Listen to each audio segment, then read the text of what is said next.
எங்க போற? கோயிலுக்கு தானே வர, உபாசமா தானே இருக்கிற, உபாசம் தானே இருக்கிற, ஏன் கோபப்படுற? பயங்கரமா கோபம் வரும் பாருங்க.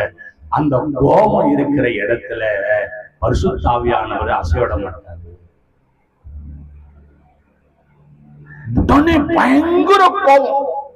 சிலர் எல்லாம் போனீங்கன்னா சர்ச்சுக்கு போயிட்டு கூட உட்காந்து கூட நிம்மதி இருக்காது. சில பிள்ளைங்க கோயிலுக்கு நல்லா அவங்க விருப்பப்பட்ட கோயிலுக்கு போவோம், அங்க கூட அவங்களுக்கு நிம்மதி இருக்காது. தொண ஏதாவது அவங்களை கோபப்படுத்துவோம். சில பிள்ளைங்க எங்கேயோ நம்ம மன நிம்மதி எங்கேயோ மலையேறி போகும், எங்கேயோ போவோம் தேவா அப்படியே ஒரு நிம்மதி, அங்க கூட நிம்மதி இருக்கு. ஏன் கோபப்படுத்துவாங்க? சில கோபம் தானா வரும்.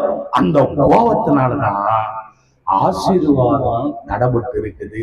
எதுக்கு எடுத்தாலும் கோபப்படுற, ஆனா எதுக்கு எடுத்தாலும் ஜெபம் பண்றியா? இல்ல. தொட்டு